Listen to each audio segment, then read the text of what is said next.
Hello friends. आज हम फिर से पढ़ेंगे वेन डायग्राम के बारे में। पिछला वीडियो भी मैंने इसी पे बनाया था, वेन डायग्राम पे ही मैंने बनाया था। उसमें मैंने आपको थोड़ा सा बेसिक बताया था। मैंने आपसे कहा था कि वेन डायग्राम के क्वेश्चंस को आप कैसे सॉल्व करोगे। अगर आपने वो वीडियो नहीं देखा है तो आपको चाहे पहले वो वीडियो देखिए, उस वीडियो का लिंक डिस्क्रिप्शन में दिया हुआ है। आप पहले वो वीडियो देखिए, उसके बाद इस वीडियो पे आ जाए तो आपको अच्छे से समझ आएगा। देखिए, आज जो मैं क्वेश्चन करने जा रहा हूं ये सारे क्वेश्चंस वो है जो पिछले एग्जाम्स में आ चुके हैं। एसएससी एग्जाम में, जेके एसएसबी एग्जाम में आ चुके हैं, सीजीएल एग्जाम में आ चुके हैं। जितने भी कॉम्पिटिटिव एग्जाम्स है उनमें ये क्वेश्चंस आ चुके हैं। मैंने ये सारे क्वेश्चंस जमा किए हैं और इन पे मैं ये वीडियो बनाने जा रहा हूं। देखिए, इंडिया, केरला एंड बिहार, इसकी वेन डायग्राम कौन सी वाली होगी? क्या फर्स्ट, सेकंड, थर्ड या फोर्थ?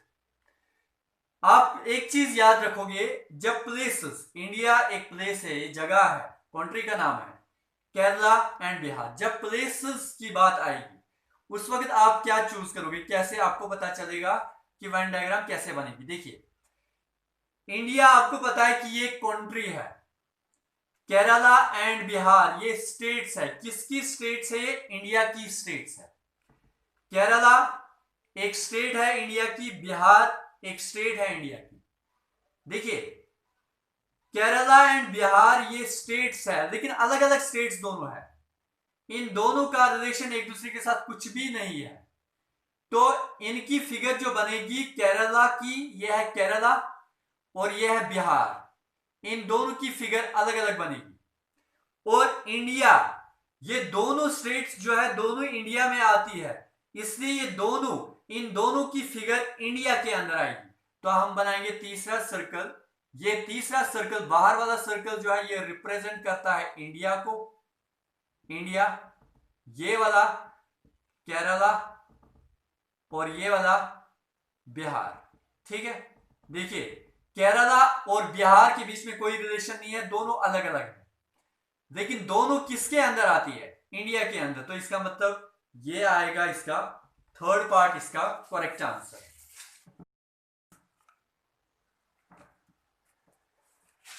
क्वेश्चन नंबर टू है student girl boy. Student girl and boy, इनकी वेन डायग्राम बताइए मुझे कैसे आएगी। स्टूडेंट गर्ल एंड बॉय, देखिए, girl and boy, girl and boy, पहले इनकी डायग्राम। गर्ल तो गर्ल ही होती है, उसका बॉय के साथ कोई भी रिलेशन नहीं है। गर्ल एंड बॉय ये दोनों अलग अलग बनेंगे। फिर देखिए, अब इन दोनों का क्या सारी गर्ल्स स्टूडेंट होती है और सारे बॉयज स्टूडेंट होते हैं? क्या सारी गर्ल्स स्टूडेंट के अंदर आएंगी? क्या सारे बॉयज स्टूडेंट के अंदर आएंगे? देखिए, इसका जो आंसर है, सारी गर्ल्स स्टूडेंट के अंदर नहीं आ सकती। कुछ गर्ल्स स्टूडेंट होती है, सम गर्ल्स। देखिए, some girls are student, some girls are student and some boys are student. Some girls are student, some boys are student. Girls भी कुछ स्टूडेंट होती है और बॉयज भी कुछ स्टूडेंट होते हैं। तो इसका मतलब जो स्टूडेंट है वो कुछ पार्ट मिलेगा गर्ल्स के साथ, कुछ पार्ट मिलेगा बॉयज के साथ। ये गर्ल है, ये बॉय है, ये एक साइड गर्ल, दूसरे साइड बॉय। ये गर्ल एंड बॉय। अब स्टूडेंट का मसला है कि स्टूडेंट का सर्कल कैसे बनेगा।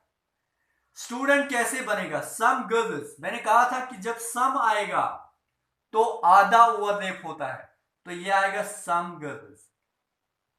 सम गर्ल्स, कुछ गर्ल्स स्टूडेंट है, लेकिन कुछ बॉयज भी तो स्टूडेंट है। इसका मतलब ये इसको भी कट करेगा थोड़ा सा, तो ये आया स्टूडेंट, ये है student. some girls are student, some boys are student। तो इसका मतलब क्या है कि करेक्ट ऑप्शन ये है। याद रखिए, ये वो क्वेश्चंस है जो पिछले एग्जाम्स में आ चुके हैं, इससे ध्यान से पढ़ोगे और खुद भी थोड़ी सी प्रैक्टिस किया करोगे।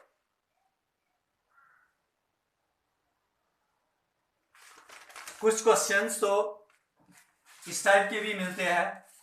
ये डायग्राम आपको, ये फिगर दी गई होगी, इस फिगर को देख के, इस फिगर को पढ़ के, अच्छे से पढ़ के आपको क्वेश्चंस का आंसर देना होगा। देखिए यहाँ पे ये फिगर बनी हुई है, इस फिगर को हमें स्टडी करना है और उसके बाद जो क्वेश्चंस दिए गए हैं क्वेश्चंस का आंसर देना है। क्वेश्चन ये कह रहा है कि find the number which lies in all circles, in all circles the figures. देखिए इससे पहले आप देखिए यहां पे कितनी फिगर्स है, जो यहां पे डायग्राम दी गई है, इस डायग्राम में टोटल कितनी फिगर्स है? इसमें 3 फिगर्स है। एक फिगर है इसमें ट्रायंगल, दूसरी है सर्कल और तीसरी है रेक्टेंगल। ये 3 फिगर्स इसमें दी गई है इस डायग्राम में। अब क्वेश्चन देखिए क्या कह रहा है, फाइंड द नंबर, वो नंबर बताओ विच lies in all the figures, जो सारी फिगर्स के अंदर है, वो नंबर जो सारी फिगर्स के अंदर आता है। जैसे कि फॉर एग्जांपल आप मुझे बताइए 7 किस फिगर के अंदर आता है?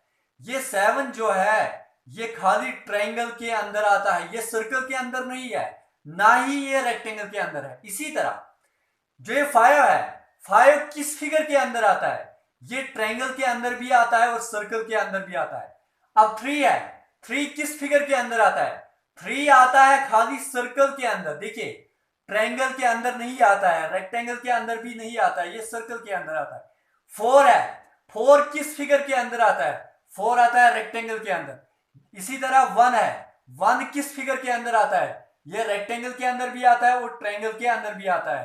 तो हमें वो नंबर बताना है जो सारी फिगर्स के अंदर आता है, जो ट्रायंगल के अंदर भी आता है, रेक्टेंगल के अंदर भी आता है और सर्कल के अंदर भी आता है। तो वो है ये 2 जो है, देखिए 2 सर्कल के अंदर भी आता है, 2 रेक्टेंगल के अंदर भी आता है और 2 ट्रायंगल के अंदर भी आता है। इसका मतलब इसका सही जवाब है 2, सी पार्ट है इसका आंसर। इसी तरह अब आप देखिए इस सेकंड पार्ट को कोशिश कीजिए सॉल्व करने की।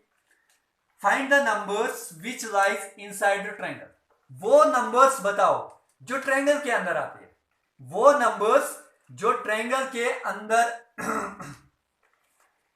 Which lies inside the triangle, जो ट्रायंगल के अंदर आता है, खाली ट्रायंगल के अंदर जो नंबर आता है, वो नंबर मुझे बताइए जो ट्रायंगल के अंदर आता है।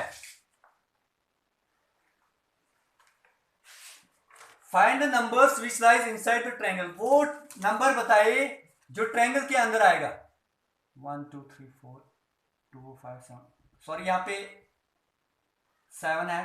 देखिए अब आप एक एक नंबर को देखिए, जो ऑप्शंस दिए गए हैं वो देखिए, उनमें से एक एक ऑप्शन को देखिए। 2, क्या 2 ट्रायंगल के अंदर आता है? हाँ 2 ट्रायंगल के अंदर आता है। 5 भी तो ट्रायंगल के अंदर ही आता है। 7 भी तो ट्रायंगल के अंदर ही आता है। 1 भी तो ट्रायंगल के अंदर ही आता है। इसका मतलब इसका ऑप्शन जो आएगा वो ऑल आएगा, इसका आंसर जो है वो है ऑल। ये सारे नंबर्स ट्रायंगल के अंदर आते हैं, तो इसका मतलब ई पार्ट इसका आंसर है। नेक्स्ट क्वेश्चन, फिर से फिगर दी गई है, इस फिगर में फिर से आप पहचानिए कि कौन सा सही जवाब है, इसका करेक्ट आंसर कौन सा है। Which lies in all shapes, फिर से शेप्स दी गई है, triangle, circle and square, 3 shapes दी गई है। हमें इस फिगर को अच्छे से पढ़ना है और फिर बताना है कि कौन सा सही आंसर है। पहले बताइए EABC, क्या EABC तीनों फिगर्स के अंदर आता है? ट्रायंगल के अंदर भी, स्क्वायर के अंदर भी और सर्कल के अंदर भी।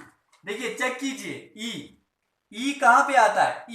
ई तो खाली स्क्वायर के अंदर आता है, इसका मतलब ये वहीं पे गलत हो गया, आगे देखने की जरूरत नहीं है। हमें देखना है वो वाला अल्फाबेट, हमें बताना है वो अल्फाबेट जो सारों के अंदर आए, सारों के अंदर, स्क्वायर के अंदर भी आना चाहिए, ट्रायंगल के अंदर भी और सर्कल के अंदर भी। एफ, देखिए एफ कहां पे है? सेकंड पार्ट में पहला जो यहां पे दिया है एफ जो आता है वो खाली ट्रायंगल के अंदर आता है, वो सर्कल के अंदर नहीं आता है, ना ही वो स्क्वायर के अंदर आता है, तो ये भी वहीं पे गलत हो गया, सारों के अंदर आना चाहिए।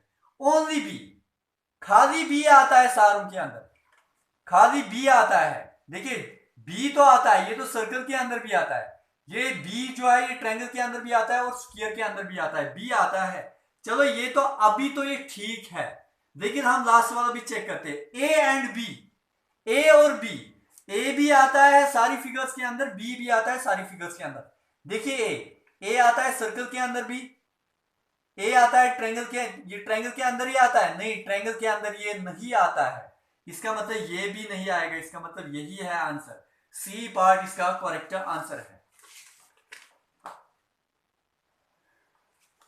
तो नेक्स्ट वीडियो में हम अब नेक्स्ट टॉपिक स्टार्ट करेंगे। अगर आपको ये वीडियो अच्छा लगा, अगर समझ आया तो प्लीज सब्सक्राइब कीजिए, लाइक एंड शेयर जरूर कीजिए। Thank you.